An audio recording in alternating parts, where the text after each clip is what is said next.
أعوذ بالله من الشيطان الرجيم. بسم الله الرحمن الرحيم. ليس البر أن تولوا وجوهكم قبل المشرق والمغرب،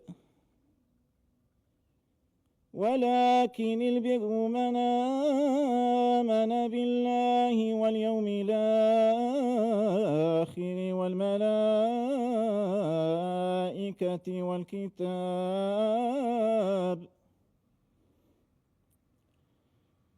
والكتاب والنبيين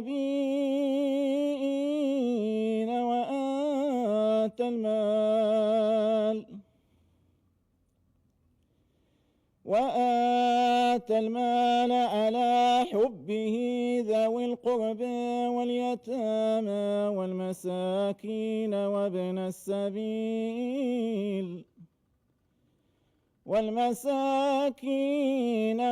السبيل والسائلين وفي الرقاب، وأقام الصلاة وآتى الزكاة، والموفون بعهدهم إذا عاهدوا، والصابرين في البأساء والضراء وحين البأس، أولئك الذين صدقوا وأولئك هم المتقون.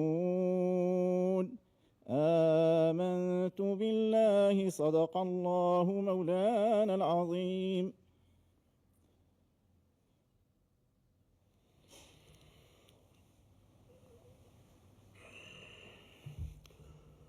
الحمد لله والصلاة والسلام على مولانا رسول الله وآله وصحبه. حضرات السيدات والسادة البرلمانيين المحترمين، نفتتح هذه السنة التشريعية في ظروف استثنائية وبصيغة مختلفة، فهي مليئة بالتحديات، خاصة في ظل أثار الأزمة الصحية التي يعرفها المغرب والعالم.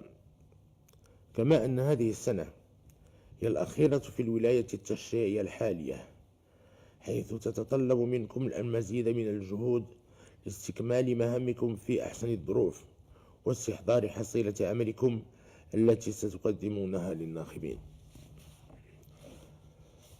وكما تعلمون فإن هذه الأزمة ما زالت مستمرة بانعكاساتها الصحية والاقتصادية والاجتماعية والنفسية، ويبقى المهم هو التحلي باليقظة والالتزام للحفاظ على صحة وسلامة المواطنين، ومواصلة دعم القطاع الصحي بموازاة مع العمل على تنشيط الاقتصاد وتقوية الحماية الاجتماعية.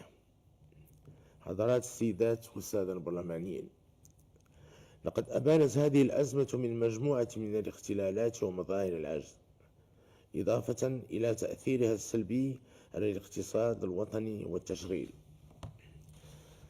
لذا أطلقنا خطة طموحة لإنعاش الاقتصاد ومشروعا كبيرا لتعميم التغطية الاجتماعية، وأكدنا على اعتماد مبادئ الحكامة الجيدة وإصلاح مؤسسات القطاع العام.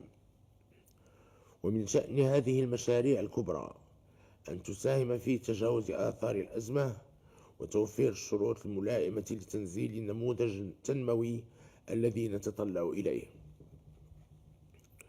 وإننا نضع خطة إنعاش الاقتصاد في مقدمة أسبقيات هذه المرحلة، فهي تهدف لدعم القطاعات الإنتاجية، خاصة نسيج المقاولات الصغيرة والمتوسطة، والرفع من قدرتها على الاستثمار وخلق فرص الشغل والحفاظ على مصادر الدخل.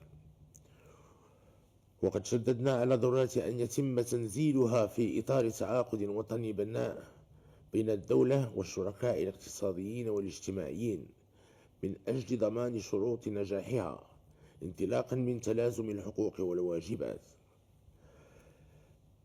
ففي إطار الجهود المبذولة لدعم المقاولات من خلال آليات القروض المضمونة من طرف الدولة، فقد استفاد منها إلى حدود الآن ما يزيد من 20,000 مقاولة مغربية، بما يقارب 26 مليار و100 مليون درهم، وهو ما مكن هذه المقاولات من الصمود أمام هذه الأزمة وتخفيف حدة آثارها، ومن الحفاظ من مناصب الشغل. لذا ينبغي مواصلة الجهود في هذا المجال، سواء من طرف القطاع البنكي وصندوق الضمان المركزي، أو من جانب المقاولات وجمعياتها المهنية. حضرات السيدات والسادة البرلمانيين، ترتكز خطة إنعاش الاقتصاد على صندوق الاستثمار الاستراتيجي الذي دعونا لإحداثه، وقد قررنا أن نطلق عليه اسم صندوق محمد السادس للاستثمار. وإننا نتطلع لأن يقوم بدور ريادي في النهوض بالاستثمار والرفع من قدرات الاقتصاد الوطني من خلال دعم القطاعات الإنتاجية وتمويل ومواكبة المشاريع الكبرى في إطار شراكات بين القطاعين العام والخاص. ولتوفير الظروف الملائمة لقيام هذا الصندوق بمهامه على الوجه الأمثل، فقد وجهنا بأن يتم تخويله بالشخصية المعنوية وتمكينه من هيئات التدبير الملائمة، وأن يكون نموذجا من حيث الحكامة والنجاعة والشفافية.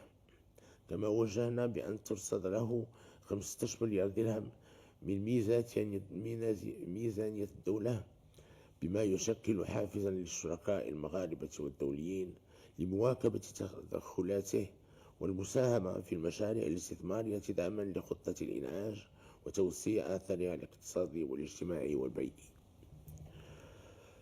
وسيرتكز في تدخلاته على صناديق قطاعية متخصصة تابعة له حسب المجالات ذات الأولوية التي تقتضيها كل مرحلة وحسب حاجيات كل قطاع.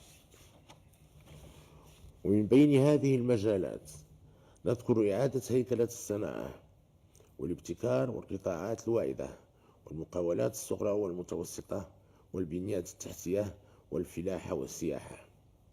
ونود التأكيد هنا على الأهمية التي يجب أن تعطى للفلاحة والتنمية القروية ضمن عملية الإنعاش الاقتصادي. في الظروف الحالية يتعين دعم صمود هذا القطاع الوازن وتسريع تنفيذ جميع البرامج الفلاحية، وهو ما سيساهم في تحفيز الاستثمار والتشغيل وتثمين الإنتاج الفلاحي الوطني وتسهيل الاندماج المهني بالعالم القروي وفقا للاستراتيجية الفلاحية الجديدة. وتشكل عملية تعبئة 1,000,000 هكتار من الأراضي الفلاحية الجماعية لفائدة المستثمرين وذوي الحقوق رافعة أساسية ضمن هذه الاستراتيجية. ويقدر حجم الاستثمارات المنتظرة في إطار هذا المشروع بما يقرب 38 مليار درهم على المدى المتوسط، وهو ما سيمكن من خلق قيمة مضافة لتمثل حوالي 2 إضافيتين سنويا من الناتج الداخلي الخام، وإحداث عدد هام من مناصب الشغل خلال السنوات القادمة. لذا يجب تعزيز التنسيق والتعاون بين القطاعات المعنية مع العمل على تحفيز الشباب في العالم القروي عن طريق خلق المقاولات ودعم التكوين، لا سيما في المهن والخدمات المرتبطة بالفلاحة. حضرات السيدات والسادة البرلمانيين، إننا نحرص دائما على تلازم تحقيق التنمية الاقتصادية بالنهوض بالمجال الاجتماعي وتحسين ظروف عيش المواطنين. لذلك دعونا لتعميم التغطية الاجتماعية لجميع المغاربة، وهو مشروع وطني كبير وغير مسبوق يرتكز على 4 مكونات أساسية. أولا، تعميم التغطية الصحية الإجبارية، ففي أجل أقصاه نهاية 2022 لصالح 22 مليون مستفيد إضافي من التأمين الأساسي من المرض، سواء ما يتعلق بمصاريف التطبيب والدواء أو الاستشفاء والعلاج. ثانيا، تعميم التعويضات العائلية لتشمل ما يقارب 7 ملايين طفل في سن الدراسة، تستفيد منها 3 ملايين أسرة. ثالثا، توسيع الانخراط في نظام التقاعد لحوالي 5 ملايين من المغاربة الذين يمارسون عمل ولا يستفيدون من معاش. رابعا، تعميم الاستفادة من التأمين على التعويض عن فقدان الشغل بالنسبة للمغاربة الذين يتوفرون على عمل قار. ولهذه الغاية ندعو للتشاور الواسع مع جميع الشركاء واعتماد قيادة مبتكرة وناجعة لهذا المشروع المجتمعي في أفق إحداث هيئة موحدة للتنسيق والإشراف على انضمامه على أنظمة الحماية الاجتماعية. حضرات السيدات والسادة البرلمانيين، إن نجاح أي خطة أو مشروع مهما كانت أهدافه يبقى رهينا باعتماد مبادئ الحكامة الجيدة وربط المسؤولية بالمحاسبة. ويجب أن تعطي مؤسسات الدولة والمقاولات العمومية المثال في هذا المجال، وأن تكون رافعة للتنمية وليس عائقا لها. ونظرا للأهمية الاستراتيجية لهذه المؤسسات، فإننا نجدد دعوة للقيام بمراجعة جوهرية ومتوازنة لهذا القطاع. كما نتطلع للدور الهام الذي ستقوم به في هذا المجال الوكالة التي ستشرف على مساهمات الدولة وتتبع أدائها. ذلك أن نجاح خطة الإنعاش الاقتصادي والتأسيس لعقد اجتماعي جديد يقتضي تغييرا حقيقيا في العقليات وفي مستوى أداء المؤسسات العمومية. ولهذه الغاية ندعو الحكومة للقيام بمراجعة عميقة لمعايير ومساطر التعيين في المناصب العليا بما يحفز الكفاءات الوطنية عن الانخراط في الوظيفة العمومية وجعلها أكثر جاذبية. حضرات السيدات والسادة البرلمانيين، إن مواجهة هذه الأزمة غير المسبوقة تتطلب تعبئة وطنية شاملة وتضافر جهود الجميع لرفع تحدياتها.